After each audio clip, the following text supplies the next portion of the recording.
Bonjour. Bonjour, madame et monsieur, je m'appelle Shuai Wang. Je suis diplômé cette année à l'École d'architecture Paris-Malaquais. Du coup, je vous présente avec plaisir ma proposition d'article qui est autour de la réflexion de mon PFE à l'INSA Paris-Malaquais.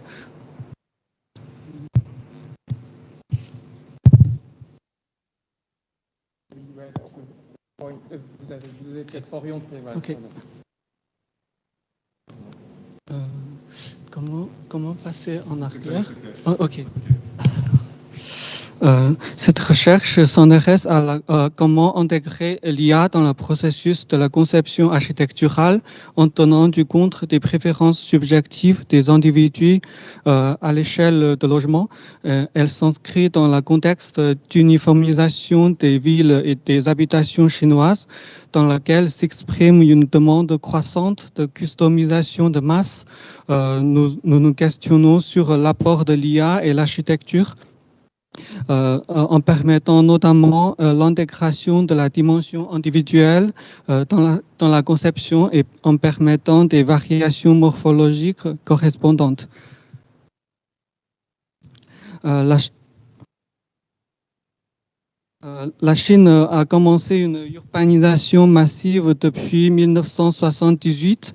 La population urbaine a augmenté de 640 millions en 40 ans. Cependant, le nombre d'architectes est largement disproportionnel du fait de son manque de capacité de traitement d'informations pour répondre à ses besoins d'habitation.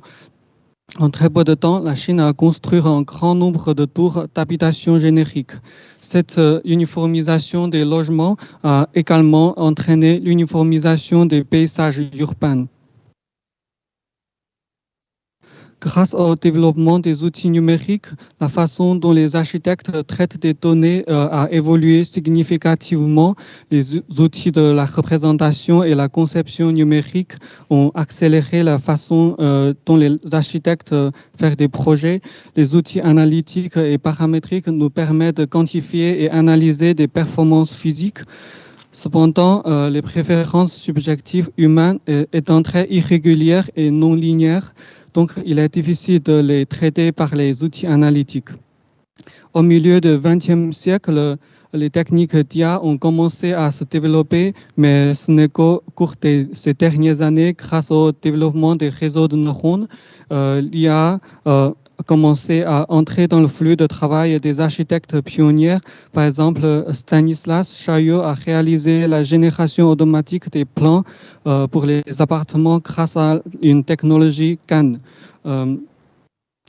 Et JASEC offre la possibilité pour simuler l'opinion subjective avec l'IA pour déterminer l'authenticité du design d'une chaise.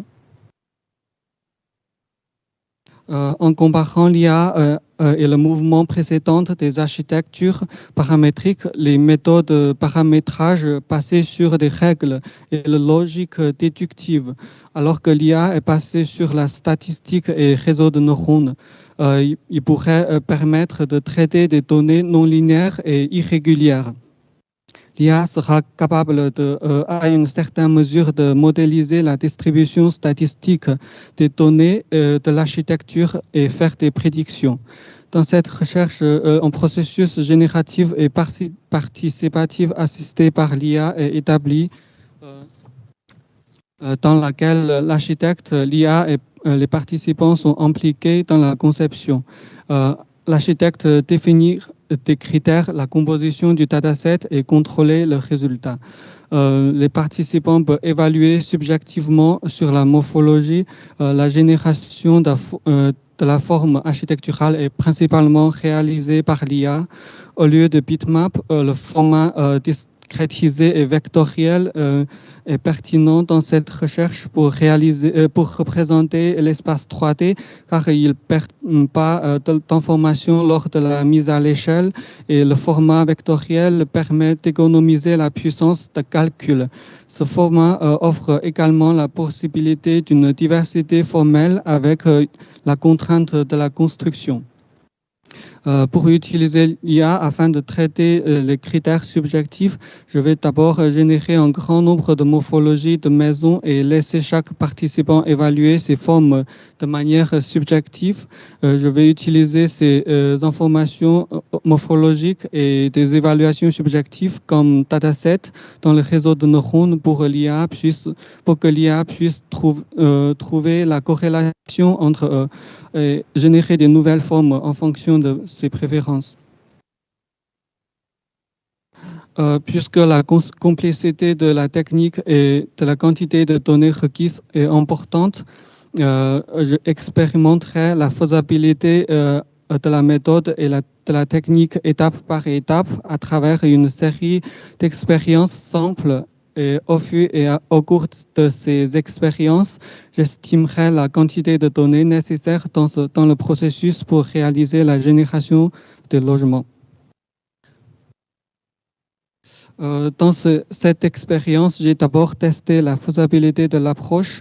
Le pattern est contrôlé par deux variables en participant à donner le score sur chaque forme entre 100 formes. Vous voyez le score à côté. Après un entraînement, l'IA peut modéliser la distribution statistique des variables et sa évaluation et faire des prédictions. Après avoir réalisé cette expérience, j'ai vérifié la capacité de l'IA parce que le modèle de prédiction et la distribution des données originales montrent une forte corrélation. Dans la dernière expérience, j'ai utilisé l'IA pour générer la morphologie d'un bâtiment en fonction de préférences subjectives des participants. Une maison construite sur un site de 12 mètres par 12 mètres est la prototype pour le principe. J'applique les éléments structurels développés dans le mouvement moderne et les discrétiser, où chaque élément du bâtiment est indépendant les uns les autres et possède des propriétés géométriques spécifiques. Ils permettent la représentation architecturale en 3 dimensions afin de fournir des vues en perspective pour que les gens puissent évaluer. En utilisant ce système de discrétisation et des éléments structurels, j'ai défini un décodeur qui transforme une matrice à 108 dimensions en modèle 3D en raison des limitations de quantité de données requises. Je n'ai défini qu'un critère subjectif, c'est la préférence esthétique pour la forme avec la vue de l'extérieur. Les participants pouvaient évaluer positivement ou négativement.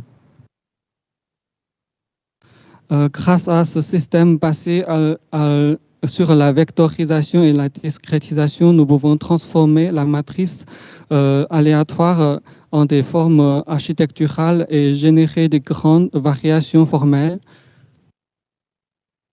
500 morphologies sont créées et sont évaluées pour chaque participant. Les formes et les évaluations constituent un dataset pour l'entraînement. Cette quantité de données est un équilibre entre la quantité requise par l'IA et la quantité que chaque individu peut fournir. Après le test sur le format, une interface humain-machine intuitive est créée et sera utilisée pour recueillir des préférences subjectives des participants. Les gens pourront évaluer le dataset très facilement en utilisant cette interface. Au cours du processus d'évaluation, les données seront automatiquement enregistrées dans un tableau comme données sorties pour l'IA. J'ai utilisé 460 données augmentées comme dataset d'apprentissage et 40 données pour validation. J'ai d'abord effectué un entraînement de la classification, c'est-à-dire que l'IA prédit automatiquement si l'évaluation subjective pour les formes qu'il n'a pas vues auparavant est positive ou négative après la phase de l'entraînement. Au fur et à mesure de l'apprentissage, l'IA finit par avoir une précision de prédiction environ de 70%. Ce diagramme en bas visualise la précision de la prédiction des données de validation. Et avec ce tableau, nous voyons que 72,5% des prédictions sont exactes. Cette expérience démontre que l'IA est capable de prédire les préférences subjectives des gens dans une certaine mesure. Pour l'augmenter la précision dans le futur, il faut implémenter des techniques comme la pré-entraînement ou présélection des données, etc. Et l'algorithme du GAN, c'est-à-dire Generative Adversarial Network, a été proposé par Ian Goodfellow en 2014. Le GAN se compose d'un générateur et d'un discriminateur qui peuvent être utilisés pour générer des données complexes comme des photos réalistes par la confrontation des deux réseaux de neurones. J'utilise GAN. Conclude soon. Ouais. Rapidement. Ok, d'accord. Ça c'est la forme générée par le GAN. Pour le moment, le GAN n'est pas très stable et difficile à manipuler.